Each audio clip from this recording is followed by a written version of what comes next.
मेरी ननद का जब भी रिश्ता आता तो वो लड़के वालों के सामने नंगे सर और खुले गले वाली कमीज पहनकर आ जाती। राज जानकर आपके भी होश उड़ जाएंगे, मेरी ननद बहुत अच्छी थी। मगर मुझे हैरत तब होती थी जब वो रिश्ते वालों के सामने छोटे छोटे कपड़े पहनकर बैठ जाती थी। और इस बार जो रिश्ता आया, लड़के ने देखते ही पसंद कर लिया और उसकी शादी हो गई। लेकिन एक दिन मैं उससे मिलने गई तो उसके शौहर को देखकर मेरी चीख निकल गई। मेरा नाम आयशा है। आज मैं आप लोगों को अपनी आंखों से हुए एक धोखे के बारे में बताने जा रही हूँ। मेरी आंखों का ये धोखा मेरी जिंदगी की सबसे बड़ी गलती बन गया था। मेरी ननद सानिया बहुत शरीफ थी और बहुत सीधी सादी लड़की थी। जब भी उसका कोई रिश्ता आता तो वो बहुत खुश होती थी। लेकिन जब लड़के वाले उससे देखने आते तो वो नंगे सर खुले गले वाली कमीज पहनकर और अजीब सी हालत बनाकर लड़के वालों के सामने आ जाती थी। इस बार जो उसका रिश्ता आया था, लड़के ने उससे देखते ही पसंद कर लिया था। और जैसे ही मेरी ननद की शादी हुई, ये देखकर मेरे पैरों तले से जमीन निकल गई कि उसका शौहर तो एक भिखारी था। ये तब की बात है जब मेरी शादी नहीं हुई थी। मैंने अपने पूरे कॉलेज में टॉप किया था और अम्मी अब्बू से वादे के मुताबिक अगर मैंने टॉप किया तो मेरे अब्बू मेरा दाखिला यूनिवर्सिटी में करवा देंगे। और इसी खुशी की वजह से मेरे पांव जमीन पर नहीं टिक रहे थे। कॉलेज से आते ही मुझे बस अपने अब्बू का बड़ी बेसब्री से इंतजार था कि कब वो अपनी दुकान से वापस आएंगे और मैं उनको ये खुशखबरी सुनाऊंगी। अभी मैं अपनी अम्मी के पास बैठी हुई थी और यही सोच रही थी। थोड़ी देर बाद ही मेरे अब्बू काम से लौट आए। मैं अपने अब्बू की लाडली थी और उनकी छोटी बेटी थी। मेरे 3 भाई थे और मेरी 2 बहनें जिनकी शादी हो चुकी थी। 2 बड़े भाई की भी शादी हो चुकी थी। अभी एक छोटे भैया और मैं, हम दोनों भाई बहन कुंवारे रहते थे। मेरे अब्बू मुझसे बहुत प्यार किया करते थे। जैसे ही मैं अपने कमरे से निकलकर नीचे सहन में पहुंची तो ये देखकर हैरान रह गई थी कि मेरे अब्बू नहीं बल्कि मेरे भैया आए थे, जिनकी आवाज को मैं अब्बू समझ रही थी। मैंने भैया से कुछ नहीं कहा और खामोश रही। मेरे भैया समझ गए थे कि मैं अपने अब्बू का इंतजार कर रही हूँ, इसलिए वो अपनी मुस्कुराहट छुपाते हुए दरवाजा बंद करके अम्मी के कमरे की तरफ चले गए थे और मुझसे चाय बनाने को कह दिया।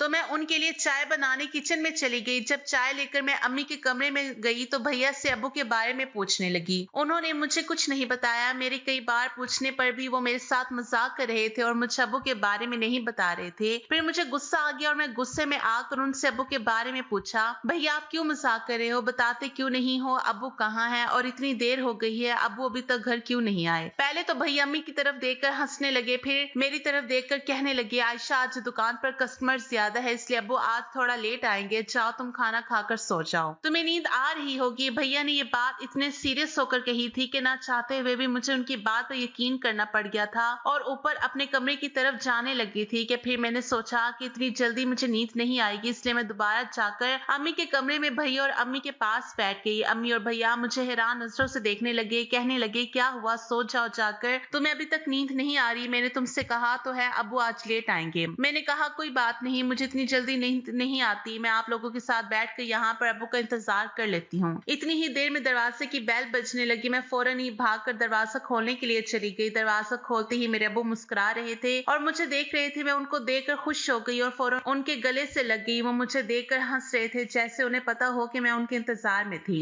और मैं ही दरवाजा खोलने वाली हूँ। मैंने अपनी खुशी की वजह अपने अब्बू को बता दी। वो भी बड़ी खामोशी से मेरी बात को सुन रहे थे। शायद उन्हें पता था कि मुझे यही बात उनसे करनी थी। मैंने अब्बू को अंदर बुलाया और उनसे कहने लगी, अब्बू आप तो आज लेट आने वाले थे। अब्बू कहने लगे, तुम्हें ऐसा किसने कहा। मैंने कहा ऐसा तो मुझे भैया बता रहे थे। भैया अब्बू को देखकर हंसने लगे और कहने लगे, अब्बू मैं आयशा के साथ मजाक कर रहा था। मेरे अब्बू से यही शर्त लगी हुई थी कि अगर मैंने कॉलेज में टॉप किया तो अब्बू मेरा यूनिवर्सिटी में एडमिशन कराएंगे। अब अब्बू को अपनी शर्त पूरी करनी थी, इसलिए उन्होंने मेरा दाखिला शहर की अच्छी यूनिवर्सिटी में करवा दिया था और अब्बू ही मुझे यूनिवर्सिटी लेकर आते थे और यूनिवर्सिटी ही छोड़कर चले जाते थे। मैं अपनी जिंदगी में बहुत खुश थी क्योंकि मेरी फैमिली बहुत अच्छी थी। धीरे धीरे कुछ साल गुजर गए और मेरी पढ़ाई भी मुकम्मल होने वाली थी। मेरा आखिरी साल चल रहा था। यूनिवर्सिटी में मेरी मुलाकात एक लड़की के साथ हो गई। वो दिखने में काफी हैंडसम था। उसने बातों ही बातों में मुझसे दोस्ती कर ली और हमारी दोस्ती धीरे धीरे प्यार में बदल गई। आज हमारी पार्टी थी और उस दिन उसने मुझे शादी के लिए प्रपोज कर दिया था और कहा था कि वो मेरे घर रिश्ता भेजना चाहता है। उस लड़के का नाम मोहित था। मैंने मोहित से 2-3 दिन का टाइम मांगा था क्योंकि मुझे अभी इस बारे में सोचना था और अपनी फैमिली को भी तैयार करना था। घर आकर मैं सोचते सोचते अपनी अम्मी से इस बारे में बात की। मेरी अम्मी ने इस बारे में अब्बू से बात करके जवाब देने के लिए कहा था। सारी रात बेचैनी की वजह से मुझे नींद नहीं आई थी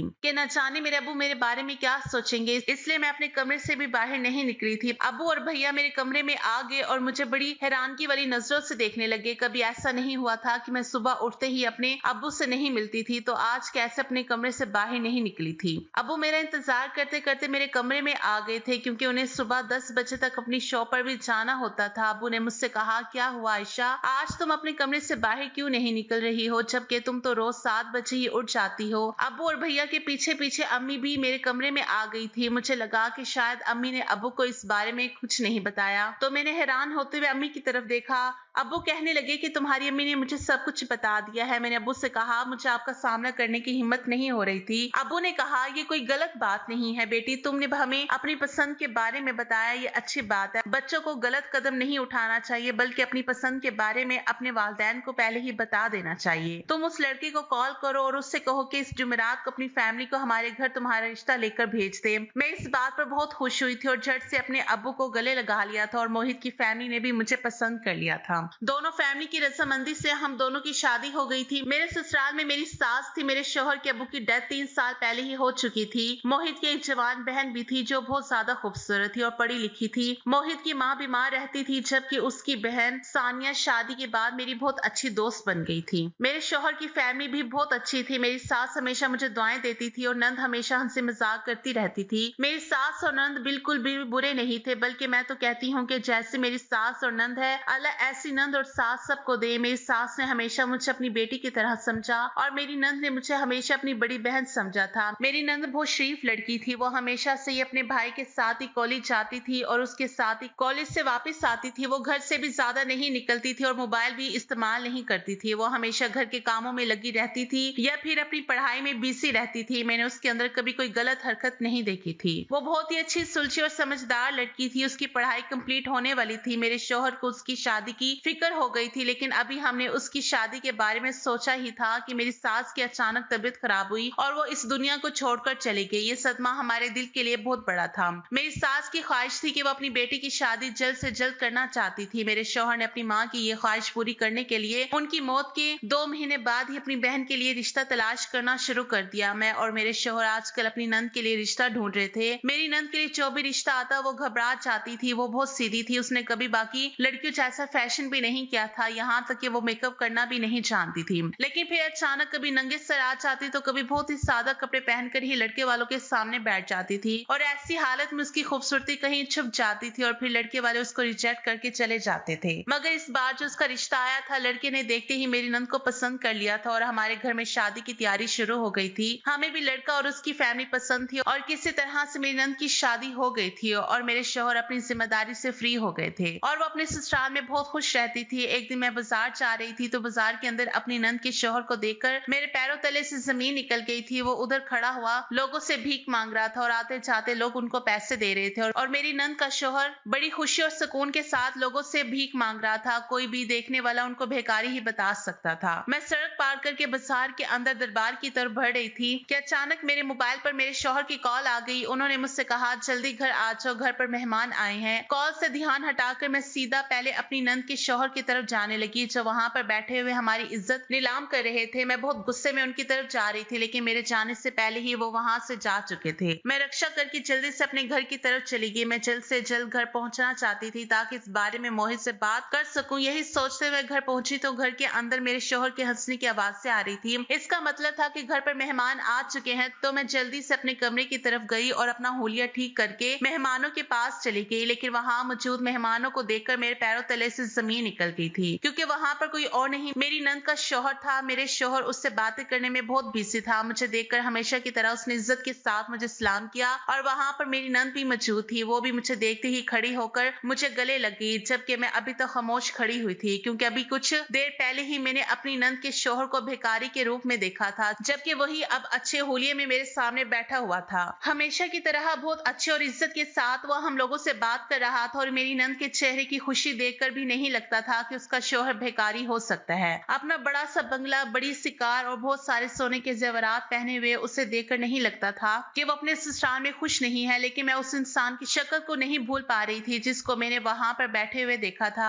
मेरी कुछ समझ नहीं आ रहा था कि मैंने किसको देखा था। मैं ऐसी हालत में थी कि मैं कुछ बोल ही नहीं पा रही थी। मेरे शौहर को लगा कि मेरी तबीयत ठीक नहीं है, इसलिए मैं खामोश हूँ। मेरी ननद और उसके शौहर को हमारे घर आए हुए 3 घंटे हो गए थे, लेकिन मैं अभी तक हैरानी से नहीं निकल निकल पा रही थी। कभी कभी तो मेरे दिमाग में ये ख्याल आ रहा था कि कहीं वो मेरे नंदोई का जुड़ा भाई तो नहीं है। मेरी नंद के घर से जाते ही मैंने अपने शौहर को सारी बात बता दी। वो मेरी बात सुनकर मुझे देखकर खूब हंसने लगे, जबकि मैं बड़ी हैरानी से उनकी तरफ देख रही थी, क्योंकि वो मेरी बात से साफ इनकार कर रहे थे। मेरे शौहर ने कहा कि तुम्हें कोई वहम हुआ होगा, और मैं भी इस बात को अपना वहम समझकर भूल गई थी। इसी तरह से दिन गुजरते चले गए। दिन अच्छी तरह से गुजर रहे थे, किसी चीज की कोई परेशानी नहीं थी। मैं अपने शौहर के साथ बहुत खुश थी और मेरी नंद भी अपने ससुराल में बहुत खुश थी।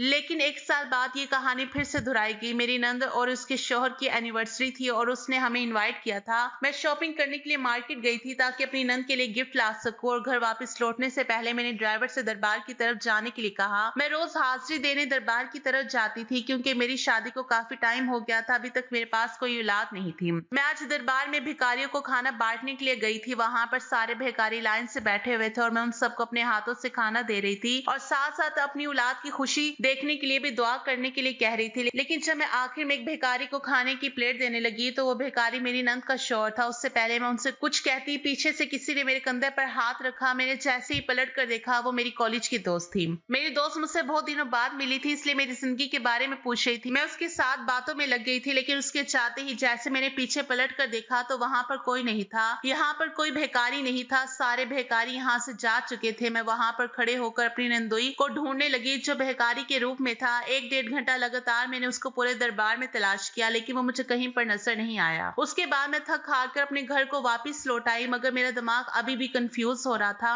क्योंकि 1 साल पहले भी मेरे साथ यही सब कुछ हो चुका था। मेरी नंद का शौहर, जिसको मैंने भिखारी की हालत में देखा था, आज फिर वही भिखारी था जो मेरा नंदोई था। और आज मैंने अपने शौहर से इस बारे में बात करने का फैसला कर लिया था। मैं दरवाजे के पास खड़ी हुई टहल रही थी। जैसे ही मेरे शौहर घर में दाखिल हुए, उन्होंने मेरी तरफ देखा तो मैं चेहरे से ही परेशान लग रही थी। उन्होंने मुझे देखते ही पूछा कि क्या हुआ है, क्यों टहल रही हो, तुम्हारी तबीयत तो ठीक है ना। मैंने अपने शौहर को आज की हुई सारी बात बता दी। वो एक बार फिर इस बात को मेरा वहम कहकर टाल रहे थे, क्योंकि उनका कहना था कि वो भी तो रोज घर से निकलते हैं जाने के लिए या किसी और काम के लिए, तो रास्ते में उन्होंने तो ऐसा कभी कुछ नहीं देखा जैसा मुझे दिखाई देता है। अगर उनकी बहन का शौहर भिखारी है तो किसी और को क्यों नजर नहीं आता। और उनकी बात ने मुझे कंफ्यूज कर दिया था। मैंने नुकरानी को खाना लगाने के लिए कहा, क्योंकि मैं अपने शौहर की इस बात से रजामंद थी कि मेरे सिवा किसी ने भी मेरी नंद के शौहर को भिखारी के रूप में नहीं देखा था। लेकिन भिखारी तो हर जगह घूमते हैं, तो वो मेरे अलावा किसी और को क्यों नहीं दिखाई देता। मैं सोच सोच कर परेशान हो गई थी।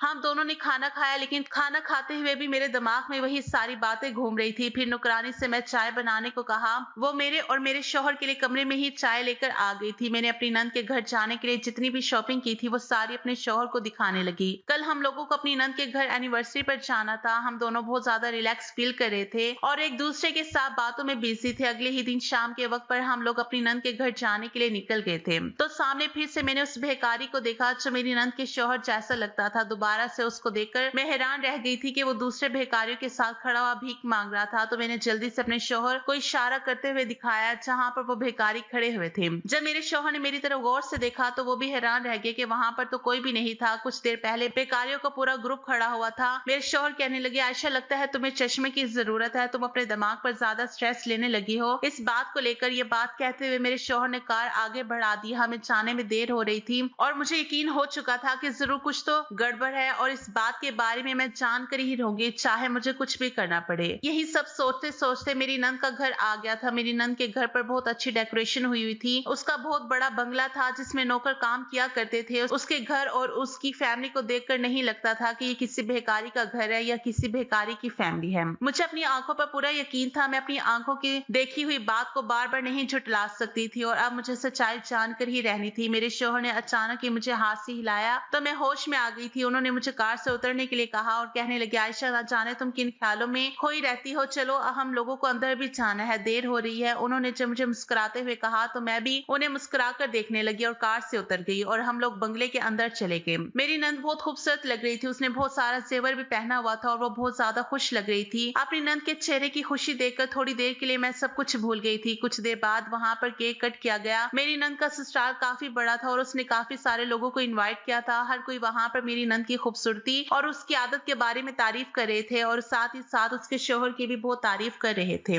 ये सारी बातें सुनकर मुझे और मेरे शौहर को बहुत खुशी मिल रही थी कि मेरी नंद बहुत किस्मत वाली है जो इसे इतने अच्छे ससुराल वाले मिले हैं। अभी हम लोग केक कट करने के बाद फ्री ही हुए थे कि इतनी देर में ही मैंने अपने नंदोई को घर से जाते हुए देखा। मैं ना चाहते हुए भी अपने नंदोई का पीछा करने लगी। जब वहां पहुंची तो मैं हैरान रह कि यही भिखारी का ग्रुप था जिसको मैं हर बार देखा करती थी। उनके सामने खड़े होकर मेरे नंद के शौहर उन लोगों को खाना दे रहे थे। वो लोगों को बहुत ही ज्यादा इज्जत दे रहा था, जैसे वो लोग कोई भिखारी नहीं बल्कि बहुत बड़े लोग हो। मैं यही सोच रही थी कि मैं इस बारे में अपनी नंद के शौहर से पूछ लूं, लेकिन फिर मेरे दिल में ये ख्याल भी आता कि कहीं उनको बुरा ना लग जाए, उससे ऐसा ना लगे कि भाभी शक कर रही है। ये सोचकर मैं पीछे पलटने लगी तो उसी वक्त मेरे नंदोई ने पीछे पलट कर देखा तो मैं हैरान रह गई थी। जबकि मेरा नंदोई मुस्कुराते हुए मेरी तरफ देख रहा था। वो कहने लगा, भाभी आप यहाँ क्या कर रही हैं? क्या हुआ? आपको कुछ चाहिए? मैंने कहा, नहीं नहीं मुझे कुछ नहीं चाहिए, बस वो मेरा दिल थोड़ा घबरा रहा था तो मैंने सोचा यहीं कहीं टह लेती हूँ। मैंने झूठ बोलते हुए अपने मतलब की बात पूछी, आप यहाँ पर क्या कर रहे हैं और ये लोग कौन हैं? तो मेरी नंद के शौहर ने मुस्कुराते हुए कहा, भाभी ये लोग भिखारी हैं, ये इन गरीबों का हक है। अगर हम इन्हें भूल जाएंगे तो हमारे मुल्क से गरीबी कभी नहीं मिटेगी। जब हम ही अपनी खुशियों में इन गरीब लोगों को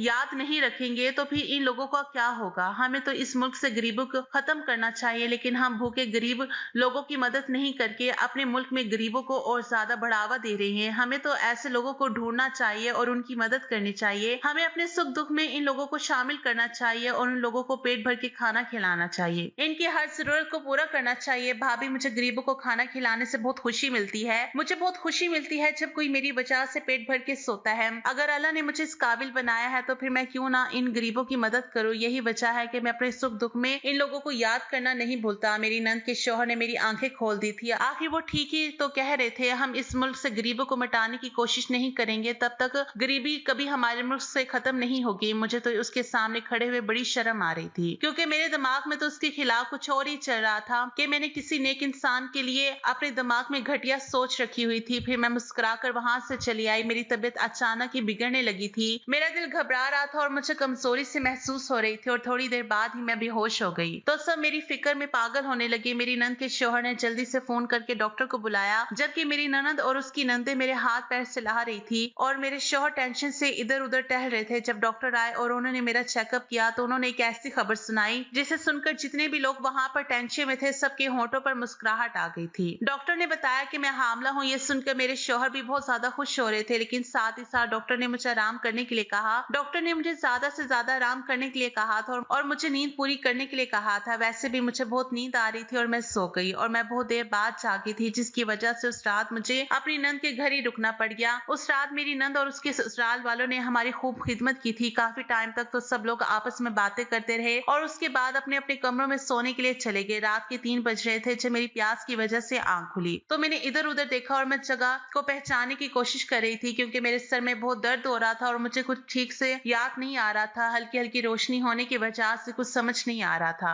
मगर अपने बराबर में अपने शौहर को सोता हुआ देखकर मेरे अंदर थोड़ी हिम्मत आ गई थी और मेरे दिमाग ने काम करना शुरू किया। तो पता चला कि मेरी तबीयत ठीक नहीं थी और मैं यहीं पर सो गई थी और इस टाइम मैं अपने घर नहीं बल्कि अपनी नंद के घर पर हूँ। मुझे बहुत तेज प्यास लग रही थी। मेज पर जग रखा हुआ था लेकिन उसमें पानी नहीं था, शायद रखना भूल गई होंगे। मैंने सोचा अपने शौहर से पानी लाने के लिए बोल देती हूँ, लेकिन मेरे शौहर बहुत ज्यादा गहरी नींद में सो रहे थे, इसलिए मैंने उनको उठाना बेहतर नहीं समझा। सोचा कि खुद ही जाकर पानी ले आती हूँ। धीरे धीरे चलकर मैं कमरे से निकल गई और थोड़ी ही दूरी पर मुझे किचन नजर आ गया। मैंने जल्दी से पानी पिया और कमरे की तरफ आने लगी। तभी अचानक मुझे किसी की बातें करने की आवाज आ रही थी। ये मेरी नंद का कमरा था। वो दोनों आपस में कुछ बातें कर रहे थे। मेरी नंद अपने शौहर से कुछ कह रही थी लेकिन मुझे ठीक से कुछ सुनाई नहीं दे रहा था, तो मैंने थोड़ा सा आगे बढ़कर उनकी बातें सुनने की कोशिश की। मुझे उन लोगों की बातें तो नहीं सुननी चाहिए थी, ये गलत था, लेकिन जो मैंने सुना वो बहुत हैरत में डालने वाली बात थी। वो अपने शौहर से कह रही थी, आप प्लीज जल्दी घर आ जाया करो, मुझे आपकी फिक्र लगी रहती है। मेरी नंद अपने शौहर से ये बात कह रही थी। नंदोई कहने लगा, सानिया तुम इस बात की टेंशन मत लिया करो, तुम ज्यादा देर तक मेरा इंतजार मत क्या करो और सो जाया करो। मेरा तो ये रोज का ही काम है, आखिर तुम कब तक मेरा इंतजार करती रहोगी? वैसे भी तुम्हारी तबीयत ठीक नहीं रहती, मुझे देर हो जाती है तो तुम परेशान मत हुआ करो। मेरी नंद अपनी शौहर की बातों पर मुस्कुरा रही थी। उसने अपने शौहर से कहा, अच्छा मेरी बात सुनो, मुझे लगता है भाभी को आप पर शक हो गया है,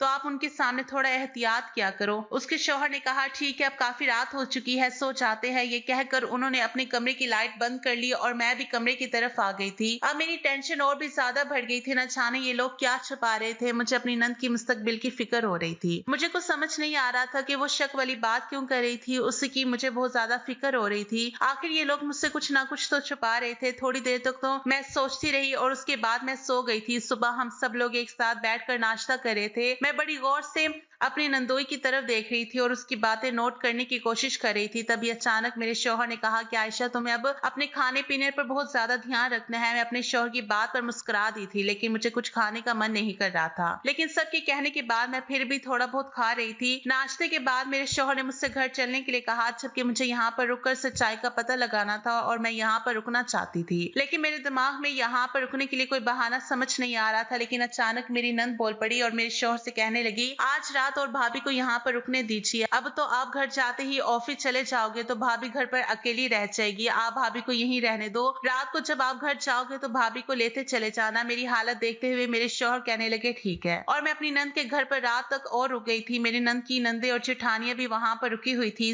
मेरी नंद का शौहर अपने सब भाई बहन से छोटा था और अपनी पूरी फैमिली का लाडला था। मेरी नंद मुझे आराम करने के लिए कमरे में ले गई। मेरी ननद मुझे कमरे में छोड़कर आराम करने का कहकर खुद बाहर चली गई। मुझे बड़ी फिक्र हो रही थी कि मैं किस तरह से सच्चाई का पता लगा सकूं, क्योंकि मेरे पास सिर्फ रात तक का ही टाइम था। लेकिन सुबह के 11 बज रहे थे। मैंने अपने नंदोई को सुबह के 8 बजे नाश्ते की मेज पर देखा था और अभी तक वो मुझे कहीं दिखाई नहीं दिया था। और यही बात बड़ा परेशान कर रही थी कि आखिर वो कहाँ पर है। यही सब सोचते हुए मैं बेड से उठकर टहल रही थी और मैं खिड़की में खड़ी हो गई। मुझे मेरा नंदोई दिखाई दे रहा था और साथ में उनके साथ वही भिखारी ग्रुप भी मौजूद था। मगर आज उन लोगों ने अच्छे कपड़े पहने हुए थे और वो लोग एक कमरे के अंदर चले गए और मुझे कुछ गलत होने का एहसास हो रहा था और मैं चुपचाप खड़े हुए वहां से सब कुछ देख रही थी। कुछ देर बाद जब वो लोग कमरे से बाहर निकले तो मेरे पैरों तले से जमीन निकल गई। जब वो लोग बाहर निकले तो भिखारी के कपड़े पहने हुए थे और सब लोग लाइन से खड़े थे, लेकिन मेरा नंदोई उन लोगों को कुछ समझा रहा था। ऐसा लग रहा था जैसे वो उन लोगों को किसी चीज की ट्रेनिंग दे रहा था। मैं बहुत कंफ्यूज थी कि आखिर ये सब कुछ क्या हो रहा था, वो उन्हें क्या समझा रहा था और वो इसकी बात मान रहे थे। दूर होने की वजह से मुझे कोई बात समझ में नहीं आ रही थी। अब मेरा नंदोई हाथ में नक्शा लेकर उन्हें कुछ समझा रहा था। वो शायद उनका काम करने का तरीका समझा रहा था। लगभग आधा घंटा मेरे नंदोई ने उन्हें ट्रेनिंग दी, जबकि मुझे उस पर बहुत ही गुस्सा आ रहा था और दिल कर रहा था कि अभी उसकी सारी सच्चाई सबके सामने खोल दो। और जवान होने के बावजूद भी वो लोगों को लूट रहा था। वो लोग अपने अपने हुलिये बदल कर दूसरे दरवाजे से निकलकर बड़ी वैन में बैठकर चले गए। तो मैं भी वहां से हट गई और बेड पर आकर लेट गई। इतना सब कुछ देखने के बाद मेरे सर में और भी ज्यादा दर्द होने लगा था। मुझे हैरत इस बात पर हो रही थी कि मेरी ननद अपने शौहर का कैसे साथ दे सकती है। मैं भी यही सब सोच रही थी और सोचते सोचते ही सो गई थी। लगभग 1 घंटे तक मैं कमरे में लेटी हुई सोती रही। जब मुझे जोर जोर से रोने की आवाज सुनाई दी तो मेरी आंख खुली और मैं जल्दी से अपने कमरे से बाहर निकली और सामने जो था वो देखकर मुझ पर तो आसमान ही टूट पड़ा था, क्योंकि मेरी नंद बेहोश पड़ी हुई थी और सारे घर वाले रो रहे थे। मैं जल्दी से अपनी नंद के करीब गई और उसे होश में लाने की कोशिश करने लगी। मैंने पूछा, ये सब क्या हो रहा है? सानिया बेहोश कैसे हो गई? तो उसके ससुराल वालों ने बताया कि जहाँ इसका शौहर काम करता है वहां की फैक्ट्री में आग लग गई है। ये बात सुनते ही मेरे पैर कदमों तले से जमीन निकल गई थी। कुछ देर पहले हंसी मजाक से भरा घर गम में बदल गया था, जबकि मुझ में तो इतनी हिम्मत भी नहीं थी कि मैं बता सकूं आपका बेटा काम फैक्ट्री में नहीं बल्कि भीख मांगने के लिए गया था। मेरे शौहर भी ये खबर सुनकर सीधे मेरी नंद के घर चले आए और अपनी बहन की हालत देखकर उनकी भी हालत नाजुक हो गई। सब लोग बुरी तरह से रो रहे थे, क्योंकि ये खबर ये मिली थी कि मेरी नंद के शौहर की डेथ हो गई थी। मेरी नंद का शौहर सब बहन भाइयों में सबसे छोटा और अपनी माँ का लाडला बेटा था। छोटा होने के बावजूद भी उसके घर वालों का कहना था कि वो बहुत समझदार था। मेरी नंद के ससुराल वालों का भी रो रो कर बहुत बुरा हाल था। मेरी नंद अपने ससुराल में बहुत खुश रहती थी। उस बंगले के अलावा और भी उनके काफी सारे घर थे और गांव में जमीन पड़ी हुई थी। सुनने में यही आया था कि मेरी नंद का शौहर बहुत अच्छी कमाई करता था। हमें रिश्ता करते टाइम तो फैक्ट्री का मैनेजर होने के बारे में बताया था और देखने से भी उनकी फैमिली पढ़ी लिखी और समझदार लगती थी और मेरी नंद को भी पलकों पर बिठा कर रखते थे। मगर शायद उसके शौहर की जिंदगी इतनी ही लिखी थी।